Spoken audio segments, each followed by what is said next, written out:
Ana Prado, la desconocida médium brasileña. En el siglo XIX, el plano espiritual envió a grandes médiums de efectos físicos como Madame d'Espérance, Eusapia Palladino o Florence Cook, y grandes científicos con el propósito de comprobar la inmortalidad del alma. En el siglo XX, estas mediunidades tan ostensibles no fueron frecuentes. En cambio, hemos encontrado una medium que vivió en Brasil a principios de ese siglo y que tuvo una facultad mediúnica de lo más interesante. Ana Rebelo Prado nació en la ciudad amazónica de Parintins en el año 1884, pero no sabemos el día exacto de su nacimiento. Era hija de Francisco Maximiano de Sousa Rebelo y de Ermelinda de Carvalho Rebelo. La información sobre su infancia y adolescencia de Ana es nula. Parece ser que su familia estuvo involucrada con el espiritismo mucho antes de que surgieran sus experiencias con la mediunidad en 1918, ya que dos de sus tíos maternos, Emiliano Olimpio de Carvalho Rebelo y Jovita Olimpio de Carvalho Rebelo, ocuparon puestos importantes en el movimiento espiritista de la región amazónica. En 1901, cuando Ana tenía 17 años, se casó con Eurípides de Alburquerque Prado y tuvieron 4 hijos.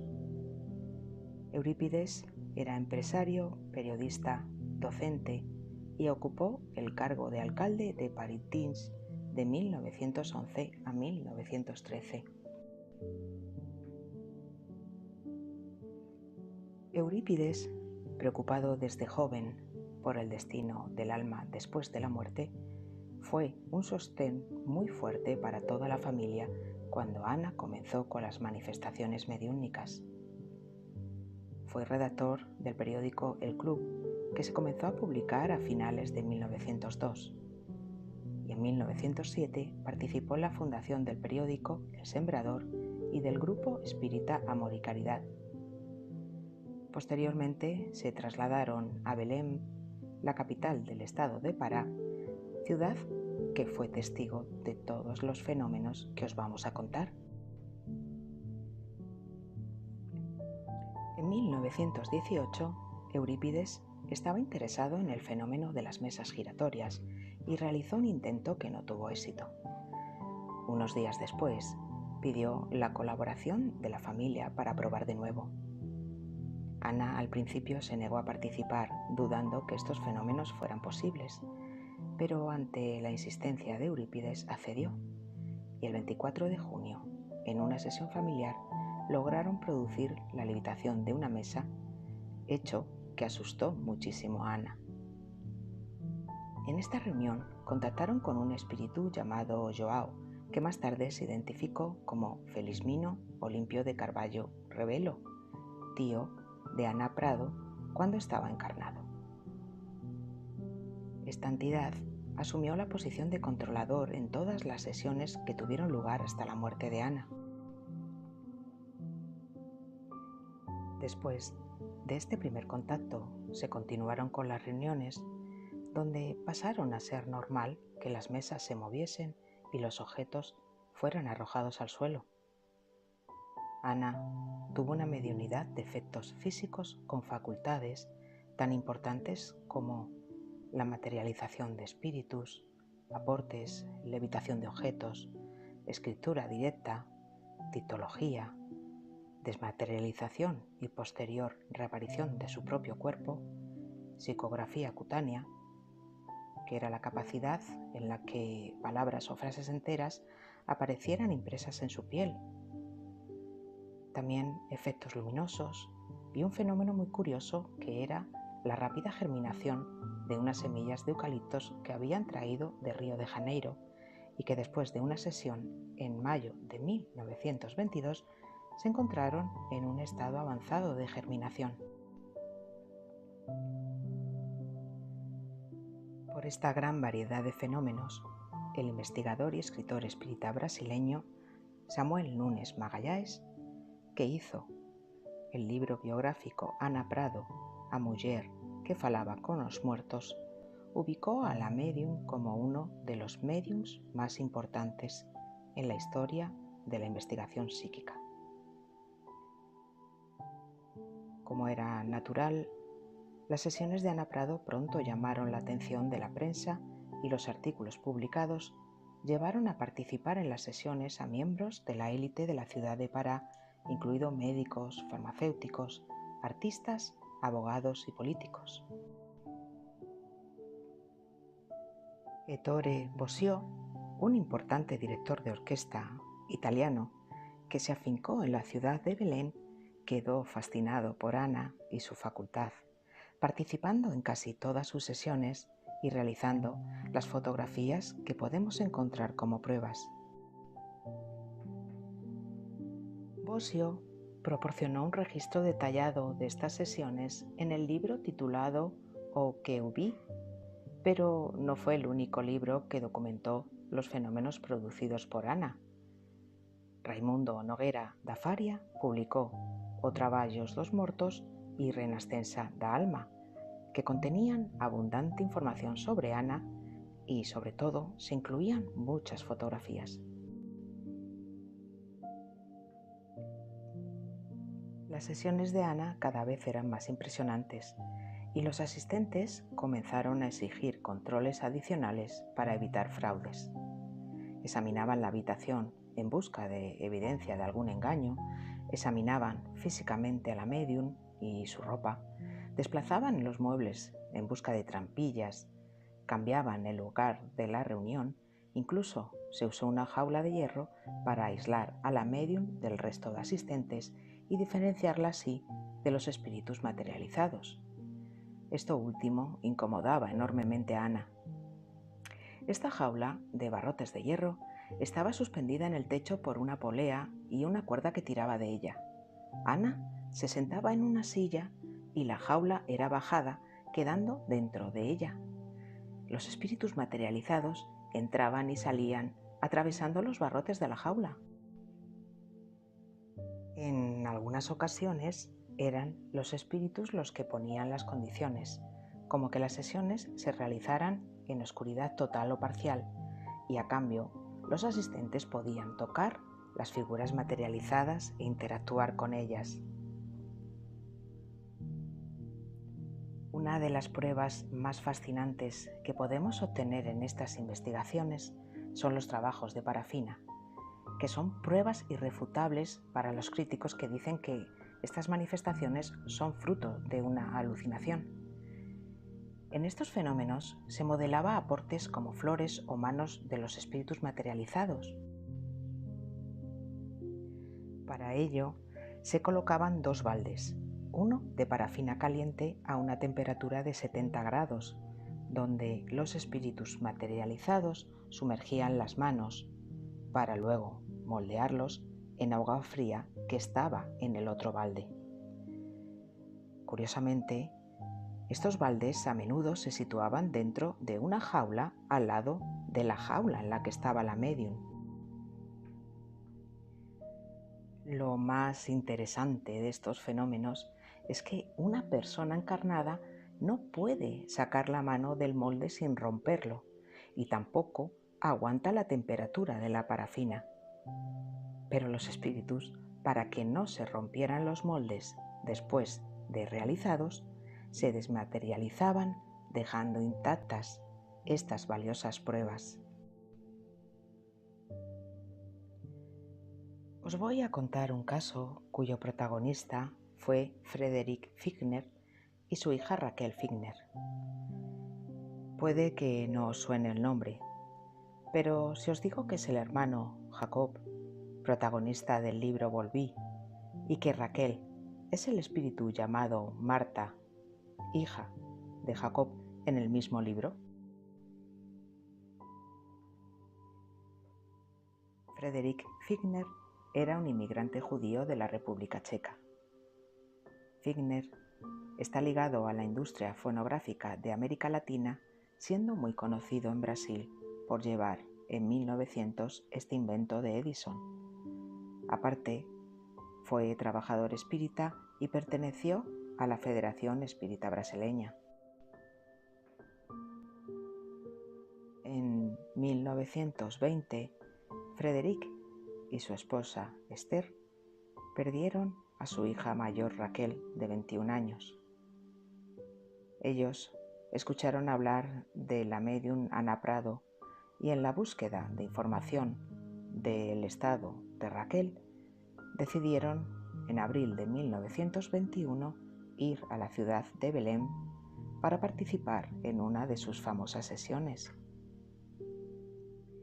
El 1 de mayo, en una sesión privada, Esther describió cómo se formó una materialización incompleta que se identificó con su hija.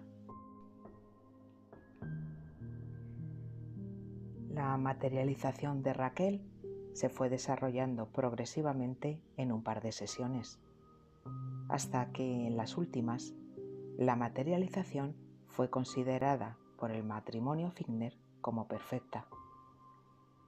El testimonio de Frederick Figner sobre la sesión fue publicado en el periódico O Estado do Pará, causando una verdadera sensación en la población y provocando la fuerte oposición de la Iglesia Católica sobre la familia Prado. Según contó Figner, 10 personas, además de su esposa, se encontraban en una habitación parcialmente iluminada. Entonces, la presencia de Raquel se materializó por espacio de 40 minutos, con su cabeza alta, su sonrisa habitual y sus bonitas manos que colocaba en la misma posición que solía poner cuando estaba encarnada. En varias ocasiones, Raquel se materializó permaneciendo hasta 2 horas en ese estado. En estas sesiones se fabricó en parafina un guante de la mano de Raquel y varias flores. Hoy en día, estos objetos se encuentran en posesión de la tía abuela de Raquel, Marta Prochnik. Otro de los fenómenos que sorprendieron por su peculiaridad fue la materialización de espíritus que practicaban la cirugía. Ana fue operada con la presencia de varios testigos y también un niño que tenía un gran tumor en la axila y le fue extirpado por este espíritu, con bisturís e instrumentación que también estaban materializados. Parece ser que el tumor era grande y doloroso y que el niño sintió una presión al retirarle el bulto, pero ningún dolor, aunque no se utilizó anestesia. Uno de los fenómenos más controvertidos fue la desmaterialización de la médium. Sí, existen fotos de Ana descansando en una mecedora con partes del cuerpo semitransparentes, difíciles de trucar dado la época en la que fueron efectuadas.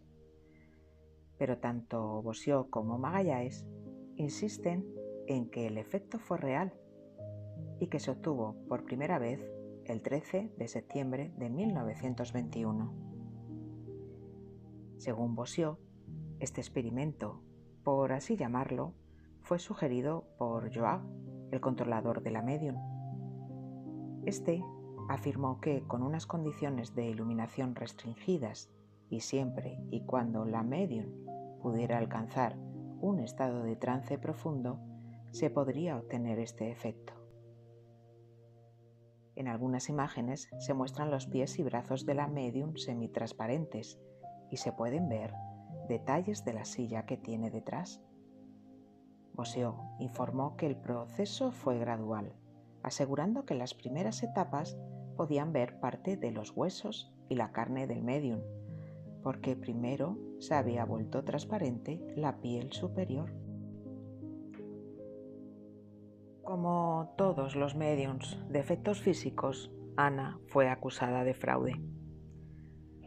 El sacerdote católico Florencio Dubois fue su mayor crítico, afirmando que las firmas que se hacían en las placas fotográficas antes de las sesiones, para corroborar que no había truco alguno, habían sido inscritas más tarde y que las placas habían sido manipuladas. Pero Bossiot hizo sellar el marco que sujetaba las placas.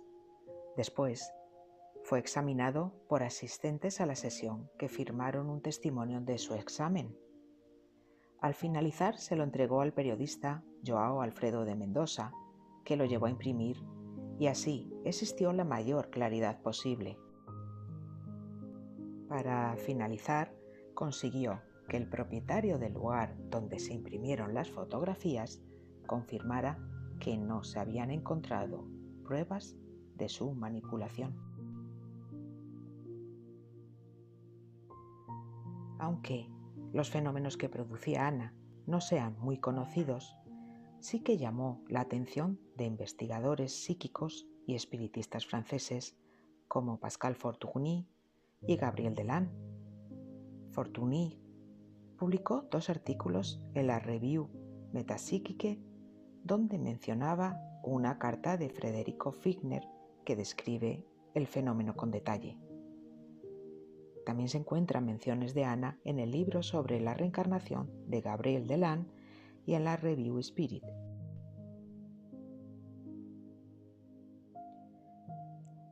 Lamentablemente, con apenas 39 años, Ana Prado sufrió quemaduras en un accidente casero cuando una estufa le explotó, produciéndole quemaduras de 3er grado en el pecho y los riñones.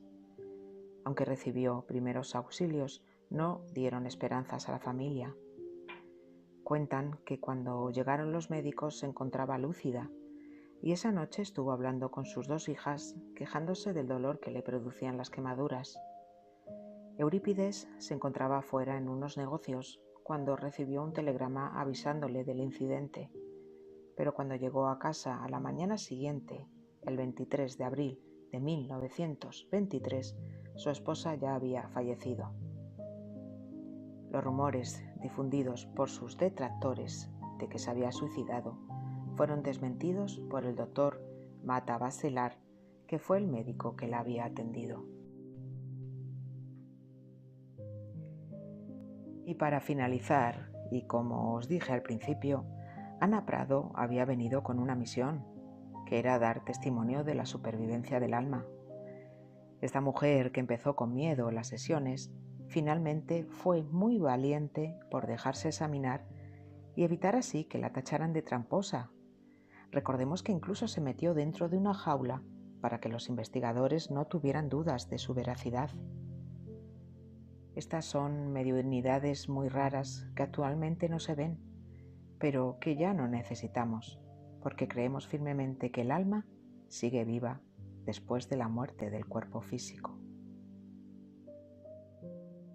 Muchas gracias.